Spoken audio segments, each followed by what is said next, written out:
पहली बात तो कौशर भाई, एक बात समझिए, बीजेपी, आरजेडी, कांग्रेस, जदयू, जितने भी दल हैं, किसी भी दल में मुसलमान हो, जो मुसलमान हो, तो मैं ये मानता हूँ कि मुसलमान भी हो और डरपोक भी हो, ये दो चीज़ें एक साथ नहीं हो सकती। कुछ लोग जिन्हें लगता है कि सेक्युलर पार्टियां हमारी हमदर्द हैं, तो आप आंकड़ा उठा करके देख लीजिए। एम वाई की बात करेंगे तो जहाँ तक एम के आपको 15 से 20 विधायक मिलेंगे, 50 से 60 विधायक मिलेंगे, बल्कि मैं कहूँगा कि अगर वो वाई 11% हैं तो उनके विधायक तकरीबन 35 से 40। साथ ही भरा फर्नीचर उद्योग, जहां पे शीशम और सागवान की लकड़ियों से बना हुआ आधुनिक फर्नीचर, सोफा सेट आदि मिलता है। सामान में भी आपको 10% की छूट, जिसमें फ्रिज, वॉशिंग मशीन। हुए नंबर पे कांटेक्ट करें।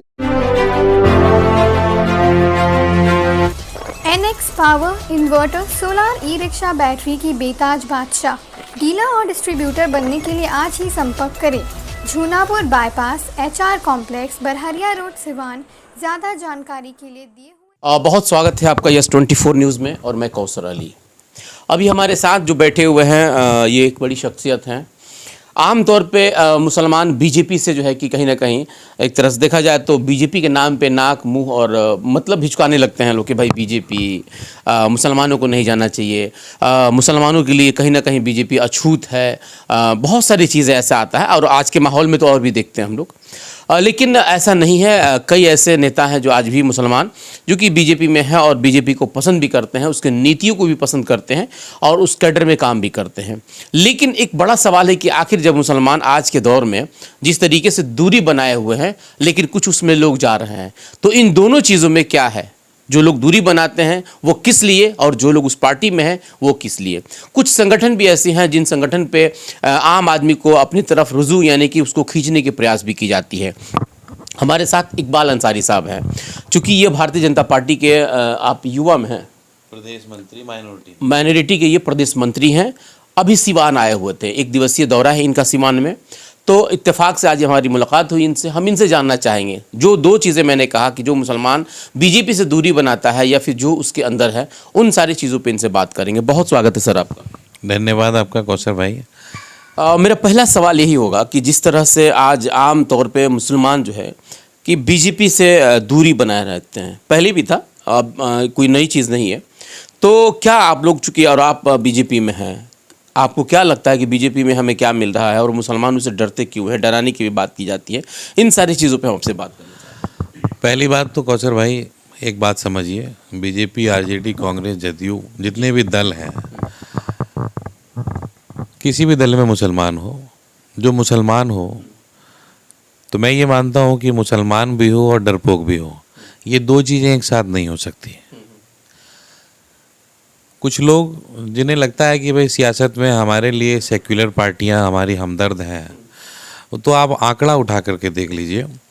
एम वाई की बात करेंगे तो जहाँ तक एम के आपको 15 से 20 विधायक मिलेंगे, वाई के आपको 50 से 60 विधायक मिलेंगे, बल्कि मैं कहूँगा कि अगर वो वाई 11% हैं तो उनके विधायक तकरीबन 35 से 40% विधानसभा। अभी पहले इस पे फोकस कीजिए कि बीजेपी में आप लोग क्यों हैं, हम उस पर ही जाएंगे, वो सवाल मेरा रहेगा।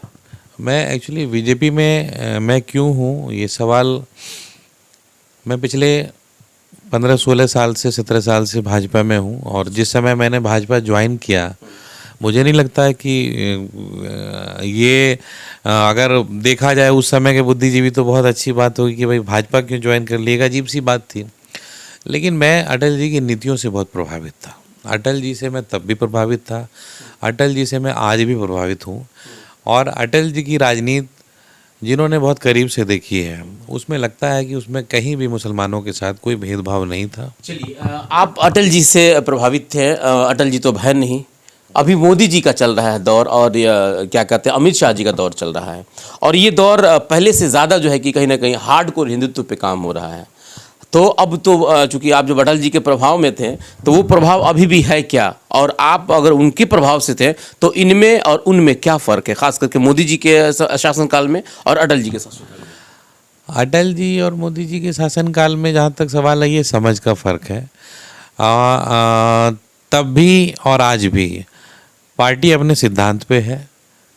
मोदी जी ने जो पसमानदा को जो आवाज़ दी है, जिस आवाज़ को मोदी जी ने दिया है, अगर आप आज उसको देखें तो देश में सबसे मजबूत आवाज़ अगर पसमानदा कम्युनिटी के लिए, मुसलमानों के लिए अगर किसी ने दिया है तो देश के माननीय पंतप्रधान हैं। और पार्टी हमेशा सिद्धांत से चलती है, व्यक्ति से नहीं चलता। पार्टी का सिद्धांत वही था, वही है, वही रहेगा। हिंदुत्व था इसका सिद्धांत। नहीं, पार्टी का सिद्धांत हिंदुत्व कभी नहीं रहा। पार्टी का सिद्धांत सबको साथ लेकर चलने की बातें रही। ये तो मोदी जी का स्लोगन है। देश में कई सारी चीज़ें हैं जिस पर कि कई समुदायों का, मुसलमानों का भी मत विभाजन है, मैं मानता हूँ कई सारी चीज़ों पे। लेकिन है क्या कि जब लोग जुड़ेंगे, जब अपनी बात कहेंगे तो चीज़ों का हल भी निकलेगा, समाधान भी निकलेगा। मतलब सवाल है कि मुसलमान बीजेपी से क्यों जुड़े, जहां एक तरफ मॉब लिंचिंग की बातें हो रही हैं, दूसरी तरफ नकाब मतलब हिजाब को बंद करने की बात हो रही है, तीसरी तरफ 3 तलाक के मामला आ गई थी, वो उस पर भी कहीं ना कहीं सरकार ने एक तरफा कार्रवाई किया। उस तरह से अगर देखा जाए तो बहुत सारे ऐसे तशद्दुद के मामले सामने आते हैं जो कि जिसका सारा जो है कि बीजेपी का श्रेय मिलता है, उसको जाता है। मुसलमान आज परेशान हाल जिस तरह से कहा जाता है वो बीजेपी की ही देन है। आज धीरे धीरे जो कि हिंदुत्व की तरफ मुखातिब होकर के और इसे हिंदू राष्ट्र में कन्वर्ट करने की बात कही जा रही है, और आप कह रहे हैं कि मुसलमानों को समझने की जरूरत है। देखिए, मैं भागलपुर से हूँ। भागलपुर का दंगा मेरी आंखों के सामने हुआ, 84 का दंगा, 89 का दंगा। और मैंने देखा है उस दंगे में वाई समीकरण के लोगों ने क्या किया है, तो मैं खूब अच्छी तरह जानता हूँ। मैं मुजफ्फरनगर दंगे को भी मैं देख रहा हूँ। रही बात, आप मॉब लिंचिंग की बात करते हैं, ये वो नए लोग हैं जिन्होंने भाजपा को समझा नहीं, भाजपा की नीति और सिद्धांत को नहीं समझा। भाजपा ने कभी भी ऑफिशियली मॉब लिंचिंग का या अन्य गलत चीज़ों का समर्थन नहीं किया। ऑफिशियली नहीं किया, लेकिन बैक से किया। बैक से किया, बैक से उन लोगों ने किया जो भाजपा की नीति, नियम, सिद्धांत को नहीं जानते। वो लोग, मैं नहीं मानता कि वो भाजपा के लोग हैं, और मैं उनको कभी, ना तो मैंने उनको सम्मान दिया, चाहे वो कोई भी हो। जो लोग इस तरह की बातें करते हैं, चाहे वो नेता हो, चाहे वो कार्यकर्ता हो, अगर वो भाजपा से भी जुड़े हैं तो मैं उनको नहीं मानता। उनसे पार्टी नहीं है, पार्टी का अपना नियम है, पार्टी का अपना सिद्धांत है। चलिए, आपने सर एक बात कहा, पासमानदा शब्द, तो पासमानदा शब्द अली अनवर साहब, और उससे पहले एक बड़ा मुहिम चला था। ये पिछड़े ऐसे मुसलमान, दलित, जो लोग भी हैं, हिंदू भी इसमें आते हैं। पासमानदा चूँकि एक फारसी शब्द है, इसलिए सब लगता है कि सिर्फ मुसलमानों के लिए, लेकिन ऐसा नहीं है। आज जिस मुद्दे को लेकर के बीजेपी एक नेशनल इश्यूज बनाना चाहते हैं, तो एक तरफ जहां पासमानदा को सपोर्ट करने की बात करते हैं, और दूसरी तरफ अगर हकीकत देखा जाए तो पासमानदा दूर दूर जो है कि बीजेपी से कोई वास्ता नहीं रख रहा है। तो सिर्फ एक सोचा है क्या? नहीं, अब आप देखेंगे उत्तर प्रदेश में अभी लगातार अधिवेशन चल रहे हैं। इस बार सरकार ने पसमानदा कम्युनिटी के बारे में जो बोला है तो उसको आप गलत नहीं कह सकते, इसलिए कि आप आज़ादी के बाद से अब तक देखें तो उनकी आबादी के हिसाब से उनको हिस्सा नहीं मिला, जो कि सच है। कांग्रेस ने कहा लेकिन दिया नहीं। सचर कमेटी की रिपोर्ट लागू नहीं हुई, और समाजवादी पार्टी, राष्ट्रीय जनता दल जैसे दलों ने उनको ठगा है। मैं मानता हूँ कि नीतीश जी जब एनडीए की सरकार में थे तो नीतीश जी ने पसमानदा को उसका हक दिया एनडीए में रह करके। और जहाँ तक महागठबंधन की बात है, सेक्युलरिज्म की बात है, ये एक छलावा है। भाजपा से लोगों को जुड़ना चाहिए। दल की बात है, देखिए दल का क्या है कि दल की अपने नियम है, सिद्धांत है।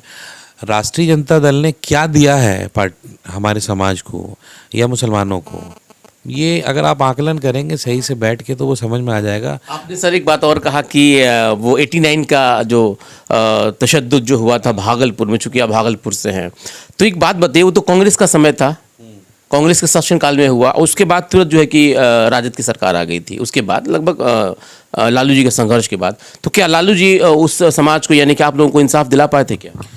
लालू जी ने भागलपुर दंगे के आरोपी को सोनपुर के मेले में सोने का मुकुट पहनाकर सम्मानित किया। अब इससे बड़ी बात मैं क्या उदाहरण दूं आपको। और उसमें जो रिपोर्ट, जो कमीशन जो तैयार हुई, जिसमें कि जो जो लोग आरोपी थे, वो रिपोर्ट, जिस रिपोर्ट को विधानसभा में पेश करना था, वो रिपोर्ट विधानसभा में माननीय लालू प्रसाद यादव जी ने पेश नहीं किया। मुसलमानों के साथ अन्याय हुआ और आज तक उनको इंसाफ नहीं मिला। जो थोड़ा बहुत इंसाफ मिला वो एनडीए की सरकार में मिला। भारतीय जनता पार्टी और नीतीश जी के साथ जो सरकार बनी उसमें इंसाफ मिला, और कुछ इंसाफ आज भी अधूरा है। मुजफ्फरपुर का भी जिक्र कर रहे थे, मुजफ्फरनगर का भी दंगा भी जो कि समाजवादी पार्टी के समय में, समाजवादी पार्टी और कांग्रेस की सरकार केंद्र में थी उस समय हुआ, और मैंने उसको बहुत करीब से देखा है। कैसे दूध से बच्चे बिलखते हुए नज़र आए मुझे।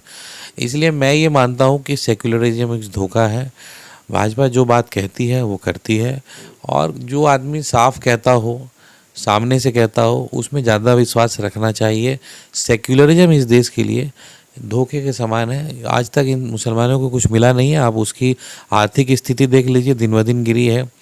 आप उसका सामाजिक स्तर, राजनीतिक स्तर देख लीजिए। अगर ऐसी बात होती तो आसाम से लेकर के और दिल्ली तक हमारे विधायक और सांसदों की भरमार होती सेक्युलरिज्म में। कहाँ आबादी के हिसाब से आपको टिकट मिल रहा है। रही बात भारतीय जनता पार्टी में टिकट की, ये सवाल आता है हमेशा। तो भारतीय जनता पार्टी में टिकट की बात नहीं है। जब तक आप नीति नियम सिद्धांत पे आप काम नहीं करेंगे, जुड़ेंगे नहीं, तो टिकट, देखिए टिकट फाइनल चीज़ होती है।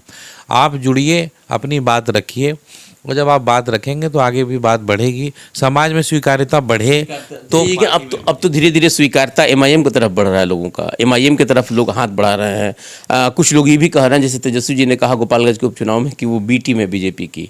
क्या लग रहा है, सच में बी टीम आप लोगों ने ला दिया है क्या? देखिए एमआईएम जो है ना, एमआईएम के नाम से ही मजलिस इत्तेहादुल मुस्लिमीन की बात है।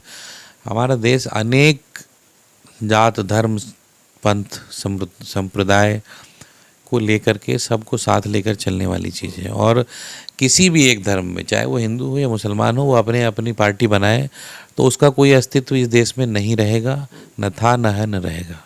एक आखिरी संदेश क्या देंगे खास करके उन मुसलमानों के लिए जो कहीं ना कहीं बीजेपी को अपना दुश्मन समझती हैं? एनआरसी का मामला उन लोगों पे चस्पा दिया जाता है कि कहते हैं कि वो लोग भाई चाहते हैं कि मतलब मुसलमानों को बाहर कर दिया जाए। तो क्या संदेश देना चाहिए? मैं ये कहता हूँ कि मुसलमानों को सबसे पहले सियासी शऊर और सिस्टम को समझना चाहिए। एनआरसी जैसे मुद्दे इस देश के वाइटल मुद्दे हैं। सन 2000 तक में दिल्ली और मुंबई में 60 लाख से ज़्यादा बांग्लादेशी अवैध पाए गए। मुद्दा तो है अवैध प्रवासियों का, तो उसको सुलझाना तो है। जहाँ तक नागरिकता की बात है, नेशनल सिटीजनशिप रजिस्टर की बात है, तो उस पर काम हो रहा है और इस पर सुप्रीम कोर्ट भी इसकी मॉनिटरिंग कर रही है। ऐसा नहीं है कि देश के लोगों को भगा दिया जाएगा। इतनी बड़ी आबादी कहीं नहीं जा सकती, और जो इस देश के हैं उसमें रहेंगे, और हम लोग अपने लोगों का समर्थन करते हैं। एक सवाल मैं आपसे, चूंकि अब मैं ले लेता हूँ सर, आपने कहा कि सियासी शऊर और शिक्षा दो चीज़ें। कल मौलाना अब्दुल कलाम आज़ाद साहब का जयंती थी। सभी को पता है कि पहला शिक्षा मंत्री थे वो, लेकिन कहा जाता है कि मुसलमानों में जहालत है, एजुकेशन नहीं है। तो सवाल है कि एजुकेशन नहीं है या कहीं ना कहीं एक तरह से एक ट्रॉल किया जाता है ये कह करके, जबकि मुसलमानों को जो इतिहास रहा है उसे आज पढ़ने की ज़रूरत है। कल जिसे हम सेलिब्रेट कर रहे थे वो पहला शिक्षा मंत्री बने हैं, इस पर क्या कहेंगे? देखिए, कुछ जो जिम्मेदार, जिनको जिम्मेदारी दी गई, जितने भी लोग थे, चाहे वो किसी भी समाज से हो, खास करके मुस्लिम समाज में जो भी हमारा जिसको जिम्मेदारी मिली, जो फॉरवर्ड हो या फिर बैकवर्ड हो, पसमानदा हो, उन्होंने अपनी जिम्मेदारी निभाई नहीं, और उन दलों ने भी जिम्मेदारी नहीं निभाई जिनको ये जिम्मेदारी मिली। और आज आप देखेंगे भाजपा से बैर हो सकता है, लेकिन भाजपा की बातें जो आज मैं आपको बताता हूँ, आज आपने देखा होगा अभी 2-4 महीना पहले नीट के एग्ज़ाम में देख लीजिए, 10th 12th में देख लीजिए, कैसे कंप्यूटर में और सारी चीज़ों में मदरसे के बच्चे अपने आप को आगे ला रहे हैं। हज़ारों बच्चे ने। मदरसा बंद करने की भी तो बात की जा रही है असम। मदरसा बंद नहीं होगा। मदरसा जो बंद करने की बात है, उनकी दुकान अपने ही बंद होगी, चाहे वो कोई भी लोग हो। हम लोग मदरसे के साथ हैं, मदरसे के साथ रहेंगे। रही बात है कि इसमें बेसिक एजुकेशन बढ़े, ताकि तालीम जो है उसका दायरा बढ़े, मयार बढ़े, और चीज़ें होगी ठीक ठाक। कुछ बात अगर मान के चलिए ऐसी है जो कहनी है, तो उसको हम लोग संवैधानिक रूप से कहेंगे और आगे उसका निदान भी निकलेगा। लेकिन ये है कि लोगों को जुड़ना चाहिए, समझना चाहिए बात। आपने सुना जिस तरीके से इकबाल अंसारी साहब ने कहा कि लोगों को जुड़ना चाहिए।